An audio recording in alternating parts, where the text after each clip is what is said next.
I was lucky in that I was studying theater when I was in college, university, and I got a job before I got out of college. It wasn't really a job; it was just an offer to work in classical repertory theater, in which the pay was going to be the professional experience that went along with it.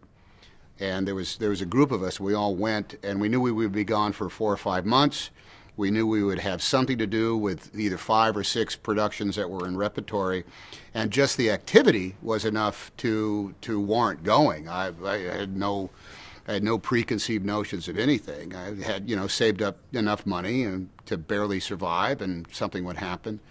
And it just so happened that the going actually was the most important aspect of it, because I went, and after I was there, there was one particular show that needed a bigger cast than the professional company could supply, and because I was there, and I ended up getting actually paid $50 a week, which was the difference between life and death.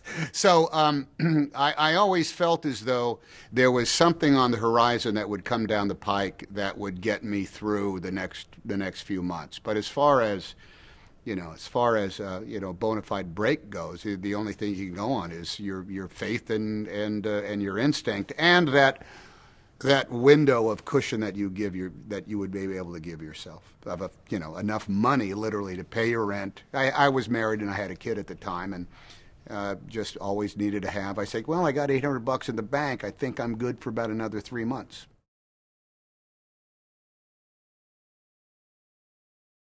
I was operating on so much just instinct and energy.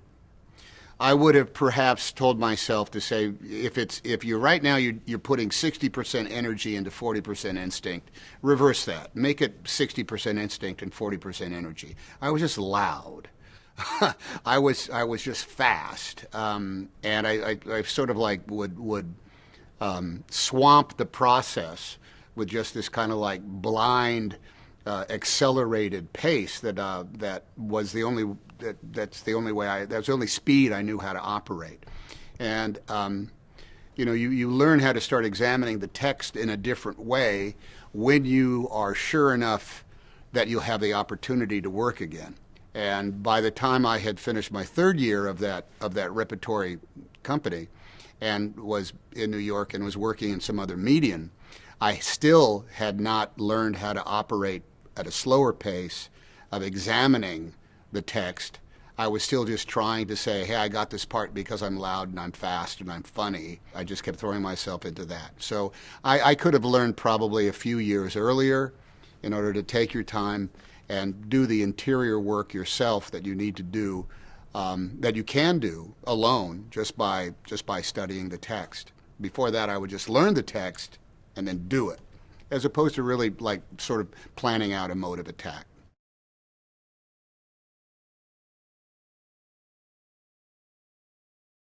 Directors are made, they're born that way. Every director I've worked with has been completely different from the others. Some directors talk to you a lot, some don't talk to you at all. Some rehearse you literally with tape on the floor and the text in your hands, and others won't even put you through any paces until you show up during the day. I would say to any director is like, cast well, trust. You have to trust the cast that you have hired. Don't give them the job if you don't think they're going to, you're not going to have faith in what they deliver unto you. And feel free to talk. Some of the best direction I've ever got was, can you try something different? That's a completely legitimate direction to receive. And sometimes that's all that is required. And I think a director, other than that, man, just plan the shots so you'll get your shots. Be organized, quite frankly, be organized.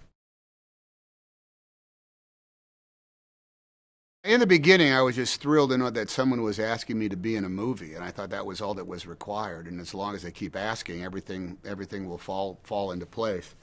And I think I had to become dissatisfied with my own process, 5 or 6 movies in, where I was feeling that I was not bringing I was not bringing to the work anything other than that instinct.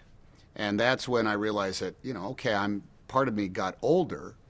And I think even if you're as old as 29, you have a different set of chops and perspective. You have a different, believe it or not, wisdom than you did when you were 24.